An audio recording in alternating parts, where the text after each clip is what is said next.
Welcome to Mario Kart!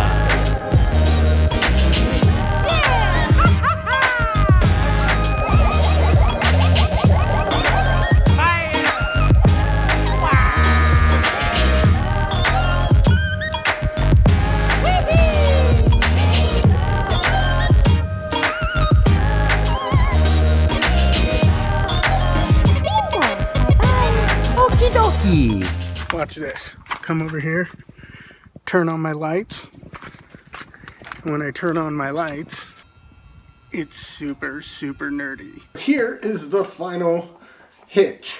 You've got the turtle shell here, base plate here that it screws onto, spins around, project box with the motor and everything in there, piece of wood that comes out, has some metal bracing on it with a hole that goes into the hitch. This plugs in, it spins around as soon as you turn the lights on.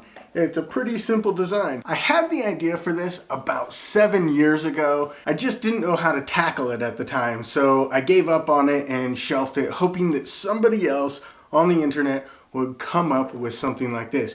Periodically, I would search around to see if anybody had done anything and couldn't find anything like this. So finally, I decided I was going to tackle it. This is my first project ever doing a sculpt like this, so I had to learn about materials and how to do that whole thing. This was a lot of trial and error, and it is by no means a perfect product, and I would love for you to leave me some comments on how this could be improved, maybe make this lighter.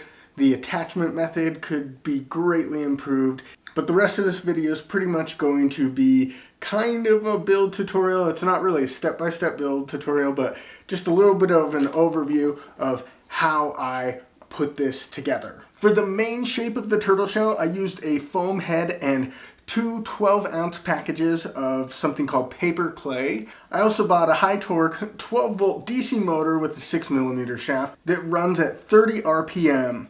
And I got that on Amazon. I determined 30 RPM was a good speed for the rotation using the website geargenerator.com. Along with this, you'll also need a 4-way flat trailer plug, a mounting hub that fits on the 6mm post, a 6x3x2 project box that I got from Radio Shack, some JST connectors, sheet metal, and a 27-inch 12-gauge medium strap. I also used some threaded rod and nuts, a 2x4, and various other screws and hardware tools that I just had laying around the house. I started off with making the turtle shell. I cut the face off the foam head to get the basic shape of the shell. Then I drew the general layout for the sculpt so I could get that locked in my head. I covered the whole thing in about a 1/4 inch thick layer of paper clay, and then with the little bit of extra paper clay I had, I was able to roll that into the rim around the edges. In retrospect, I should have bought 3 packages of paper clay because the 2 were just barely enough to cover everything, and 3 packages would have given me enough to make the rim a lot thicker and more accurate to how the shells look in the games. After I finished the sculpt, I let that dry for several days and then got out some paint. Every step of the way, I was looking at reference images. After letting the paint dry for several days, I noticed that the paper clay continued to shrink until the rim actually had some gaps around it and started to fall off. I used all-purpose sealant to fill in the gaps and secure it back onto the shell. I chose the all-purpose sealant because it has a little bit of flexibility, so it'd be less likely to break as it bounced around and get brittle. It also is resistant to moisture, which other adhesives don't have that advantage. Then I made a template for the bottom mounting plate, which I cut out of a 16-gauge steel plate. Then I marked and drilled the holes for the mounting hub.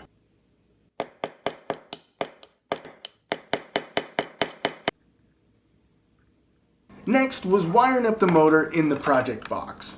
I cut off the end I needed from the trailer plug and separated out the wires. I looked up a diagram online to find out which wires did what. Green and yellow turn on with the left and right turn signals and the brake lights.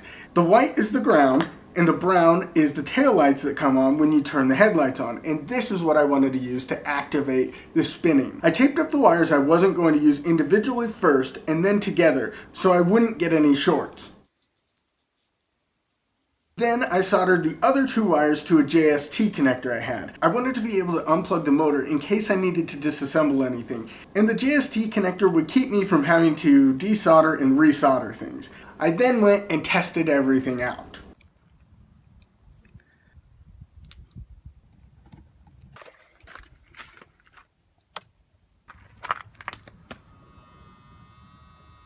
Once I saw it worked, I drilled holes in the top plate of the project box and then mounted the motor. I ran my other wires through another hole I cut out in the base of the project box. Then I made a tape ball as a stopper so the wires wouldn't pull out or put tension on the solder points.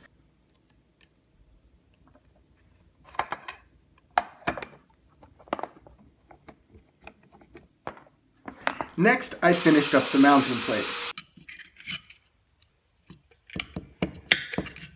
None of my measurements were super accurate, so there was a bit of trial and error.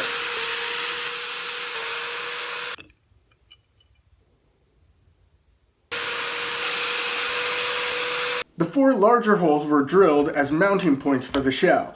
I then marked out those on the shell, drilled holes, cut some threaded rod to length, and then secured the threaded rod in the shells with more all-purpose sealant. This is likely one of the weakest points in the build, so I would love to know how you would improve this. Next step was using a 2x4 and the 12 gauge medium strap to make the part that would mount into the hitch. I wanted it to have some metal because I was afraid a 2x4 only might snap at some point. The metal was a little bit too tall, so I cut that down until it fit really well. I also made sure to have the metal strap flipped so the holes were staggered. This way, when I drilled them into the 2x4, the screws wouldn't hit and overlap. When that was done and fit nicely in the hitch, I screwed the project box onto the 2x4, gave it a coat of black paint, put everything back together, and it was done. My biggest fear with this thing is that somehow this falls off and goes flying into traffic. So I'm not really planning on going on the freeway with this thing.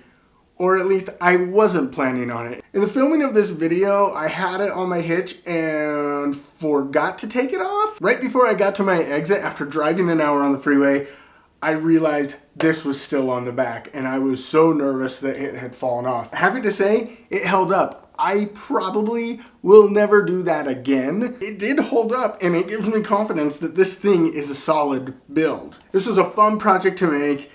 Cool thing to just kind of get my head wrapped around sculpting and trying out something new, and I'm glad I made it, and I hope you've learned something from this. Maybe this will inspire you to make your own version of this that is much better. If you do attempt to make something like this, let me know. Leave a link below. Send me a picture on Instagram.